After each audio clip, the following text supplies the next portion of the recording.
Pico info के मुअज़्ज़ज़ सामाईन और नाज़रीन अस्सलाम वालेकुम। वो वक्त भी था जब नाबीना लोग तालीम हासिल नहीं कर सकते थे, लेकिन क्या आप जानते हैं अब नाबीना अफराद कैसे तहरीर पढ़ सकते हैं? ये एक सिस्टम के ज़रिए पढ़ते हैं जिसे ब्रेल सिस्टम कहा जाता है। आज हम आपको बताएंगे ब्रेल ईजाद करने वाले नाबीना लड़के की कहानी। सन 1812 में एक दिन फ्रांस के शहर पेरिस के करीब कोपोरे में लुइस ब्रेल वर्कशॉप में खेल रहे थे, जहां उनके वालिद जीन बनाते थे। 3 साल की उम्र में उनके लिए चमड़े के काम के लिए इस्तेमाल होने वाले औजारों की तरफ राग़िब होना कोई गैर मामूली बात नहीं थी, क्योंकि वो ये सब देखते रहते थे कि उनके वालिद कैसे उनकी मदद से जीन बनाते हैं।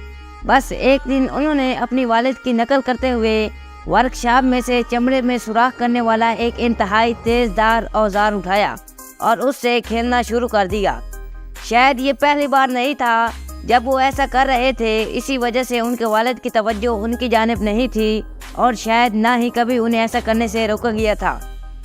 लुइस ब्रेल अब इस सब में मशगूल ही थे और अपने वालिद की नकल उतारने में मसरूफ़ थे कि अचानक एक ऐसा हादसा पेश आया कि जिसने उनकी ज़िंदगी बदल दी। जैसे लुइस ने इस तेज़दार औजार से चमड़े में सुराख करने की कोशिश की, उनके हाथ से वो औजार फिसल गया और उसने उनकी आंख पर गहरी ज़रब लगाई। आंख मुतासिर हुई और इन्फेक्शन ने न सिर्फ ज़ख्मी होने वाले की आंख को मुतासिर किया, बल्कि यह इन्फेक्शन दूसरी आंख तक फैल गया। लुइस 5 साल के हुए तो वो मुकम्मल तौर पर नाबीना हो चुके थे। अगरचे मकामी स्कूल में नाबीना अफराद के लिए कोई ख़ास प्रोग्राम मौजूद नहीं था, लेकिन उनके वालिद की ये कोशिश थी कि वो तालीम से महरूम ना हों और उन्हें पढ़ने का मौका मिलना चाहिए। लिहाजा उन्होंने इन्हीं मकामी स्कूल में दाखिल करवा दिया। अब ब्रेल 7 साल के हो चुके थे और उन्होंने बाकायदा तौर पर क्लासेस लेना शुरू कर दी थी।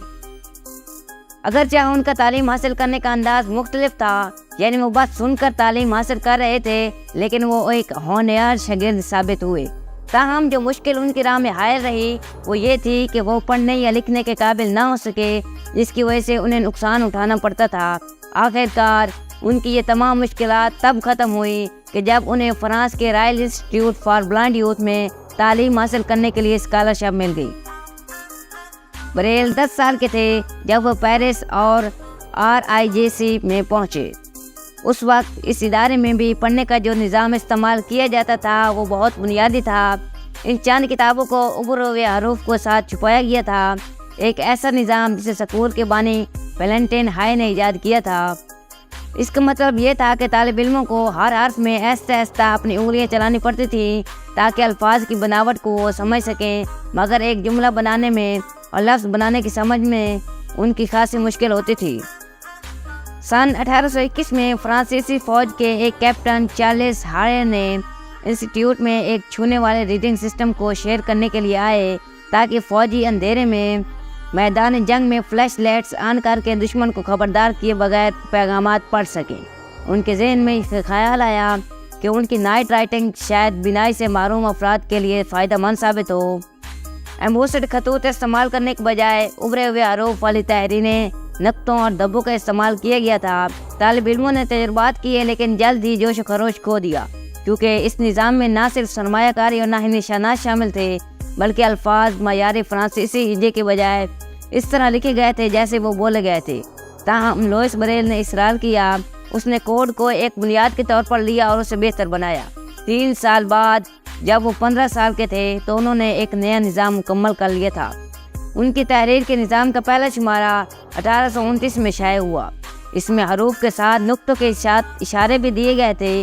उन्होंने बाबेयर के निज़ाम को आसान बनाया और उभरे हुए नुक्तों को ख़त्म किया था। इसका मकसद ये था कि ये इस मुनासिब साइज़ के हों ताकि आप उन्हें अपनी उंगली के पोर से एक ही बार में छूकर पढ़ सकें। ये उभरे हुए नुक्ते उन्होंने कम किए थे। उन्होंने कागज़ पर उभरे हुए नुक्ते बनाने के लिए इसी सताली जिससे उन्हें आँख पर शदीद ज़ख्म आए थे, उसी का इस्तेमाल किया, और इस बात को यकीनी बनाने के लिए कि ये लकीरें सीधी और दुरुस्त हैं, उन्होंने एक हमवार ग्रेड का भी इस्तेमाल किया था। जैसा कि लुइस ब्रेल को मौसीकी पसंद थी, लिहाजा उन्होंने मौसीकी के नोट्स लिखने के लिए भी एक तरीका मुतारिफ करवाया। तब की दुनिया ब्रेल के ईजाद को अपनाने में बहुत कदामत पसंद और सुस्त थी, यहाँ तक कि ان کی موت کے 2 سال بعد بینائی سے محروم افراد کو بالآخر اس طریقہ کار کے ذریعے پڑھایا جانے لگا، اور اس کا آغاز بھی اس ادارے میں ہوا جہاں سے انہوں نے تعلیم حاصل کی تھی۔ وہ 43 برس کی عمر میں تب دیکھ کے باعث ہلاک ہوئے تھے۔ وقت گزرنے کے ساتھ یہ نظام فرانسیسی زبان بولنے والے ممالک میں استعمال ہونے لگا۔ 1882 تک یہ پہلے ہی یورپ میں استعمال کیا جا رہا تھا اور 1916 میں یہ شمالی امریکہ اور پھر باقی دنیا میں پہنچ گیا۔ بریل سسٹم نے دنیا بھر میں بہت سے نابینا افراد کی زندگی بدل دی۔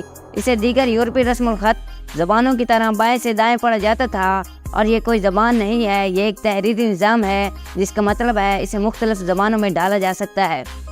اور ریاضی اور سائنسی فارمولے کے لیے بریل کوڈ تیار کیے گئے تھے۔ تاہم بات کرنے والے کمپیوٹر سمیت نئی ٹیکنالوجیز کی آمد کے ساتھ اس نظام میں خواندگی کی شرح کم ہو رہی ہے۔